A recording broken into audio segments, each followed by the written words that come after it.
from our video. Today we are going to speak about family life using adjectives of personality.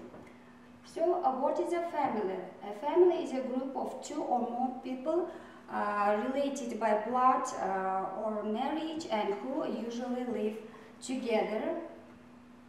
So family can consist of grandparents, parents, sisters, brothers, aunts, uncles, and so on.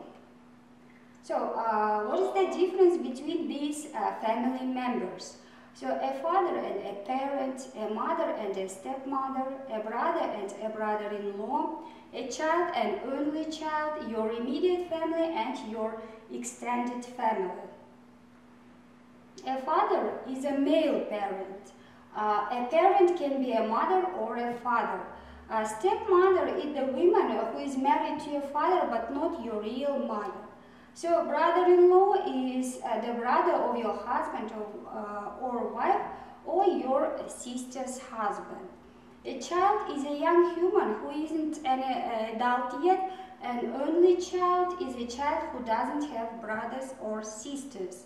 So immediate family are your parents, children, brothers and sisters. Extended family are your immediate family and your uncles, aunts, grandparents, etc. So, and now we are going to read two texts. So the first text is called The Younger Brother, that is about a novelist Tim Lott's childhood. And the second text is The Only Child. It's memories from journalist Sarah Lee's childhood. So, and we should read these two texts and tell whose childhood sounds happier. So, rivalry between brothers is normal, but there was a special reason for the tension between us. I was very ill when I was born and spent 3 months in hospital with my mother. When our mother returned with a newborn baby who took all the attention, no wonder he hated me. My brother and I were completely different. We shared the same bedroom, but he was tidy and I was really untidy. He was sensible, I was emotional. He was responsible, I was rebellious. I haven't got any positive memories of our childhood together. Jeff says we used to play cowboys and Indians, but I only remember him trying to suffocate me under the bed covers. But the good news about brothers and sisters is that when they get older, they value each other more. Jeff is now one of my best friends, and I like and admire him greatly. So, the only child. I went to boarding school when I was 7, and the hardest thing I found was making friends, because I was an only child. I just didn't know how to do it. I found being an only child interesting because it gave me a view of the world of adults that children in a big family might not get. And I know it has at least partly made me the kind of person I am.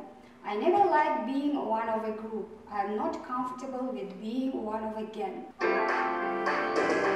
This morning we're talking about family and family life. And now Danielle Barnes is going to tell us about a book she's just read called Birth Order by Linda Blair. 1.27.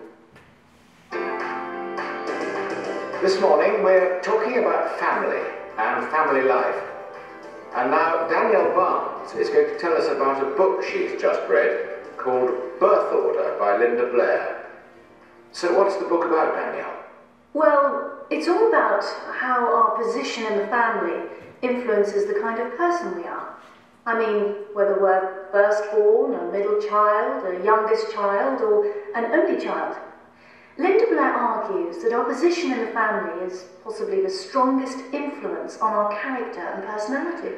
So, tell us more about this, Danielle. What about the oldest children in the family, the firstborn? Well, firstborn children often have to look after their younger brothers and sisters, so they're usually sensible and responsible as adults.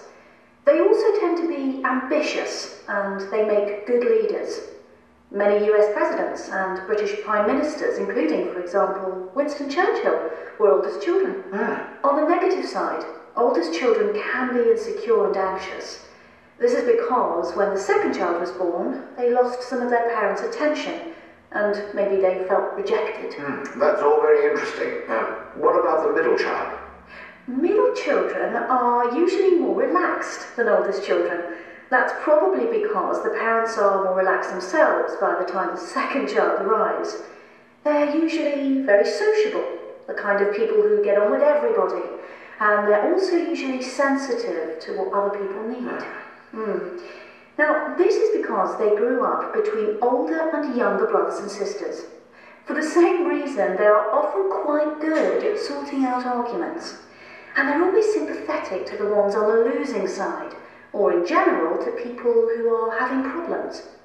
On the other hand, middle children can sometimes be unambitious, and they can lack direction in life. And youngest children? I was very interested in this part of the book, as I'm a youngest child myself. It seems that youngest children are often very outgoing and charming. This is the way they try to get the attention of both their parents and their older brothers and sisters. They are often more rebellious, and this is probably because it's easier for the youngest children to break the rules.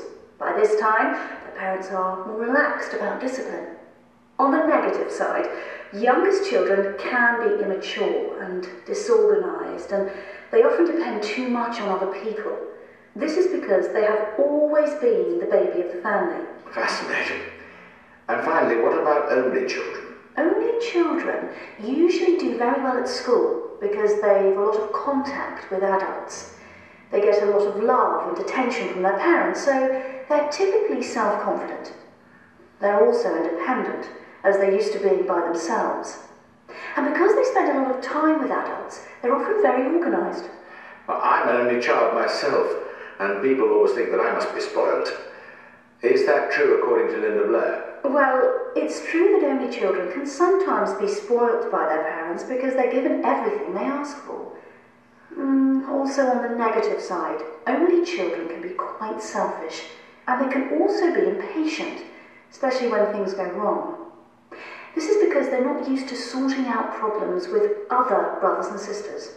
So having read these two texts, we can surely say that childhood in the first text sounds much more happy because Tim Lord has a brother. I have lots of best friends, but my siblings are my main ones. And that is what we can say about this text.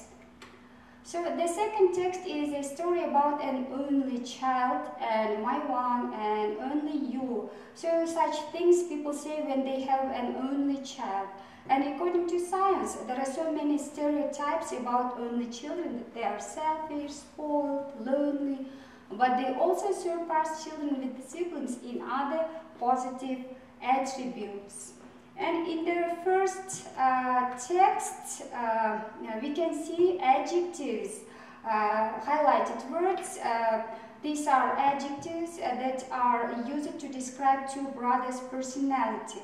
So he was tidy and I was really untidy. He was sensible, I was emotional. He was responsible, I was rebellious. So these are personality adjectives. So tidy, untidy, sensible, emotional, responsible, rebellious. So what are the personality adjectives do you know? So there are lots of them in English. For example, grumpy, cheerful, friendly, timid, funny, shy, generous, selfish, serious, talkative. And here is a list of today's key vocabulary or personality adjectives. So the first, sensible, responsible, ambitious, insecure, anxious, relaxing, sociable, sensitive, sympathetic, outgoing, charming, rebellious, immature, impatient, dependent, spoiled, selfish, self-confident. So spoiled children behave badly because they are given everything they want, and a sensible person has common sense and is practical. A sociable person is friendly and enjoys being with other people. Selfish people think only about themselves. A rebellious person doesn't like obeying rules. A sensitive person can be easily hurt or offended. A responsible person is a one who can be trusted to act without any supervision. And impatient people are ones who do not like waiting. Charming people have an attractive personality and make people like them. Anxious people are often worried or stressed, and its opposite can be relaxed. Independent people like doing things on their own without any help. An ambitious person wants to be successful in life. A person who is insecure lacks confidence in his or her value, ability, and its antonym is self-confident. Sympathetic means a person who understands other people's feelings. And the adjective outgoing describes someone with a friendly, easy personality. Immature people act in a child's way. What is your position in the family? Are you the oldest child, a middle child, the youngest child, or an only child? Now let's listen to a journalist speaking about it and complete the chart by writing 4 more adjectives in each column. So here we have 1 adjective in each column. Yeah? So oldest or firstborn children are usually sensible, middle children are relaxed, youngest are outgoing, and only children are self-confident. Okay, now let's check together. So according to the book Birth Order by Linda Blair, so oldest children or firstborn children are usually sensible, responsible, ambitious, insecure, and anxious. And as for middle children, they are relaxed, sociable, sensitive, sympathetic, and unambitious.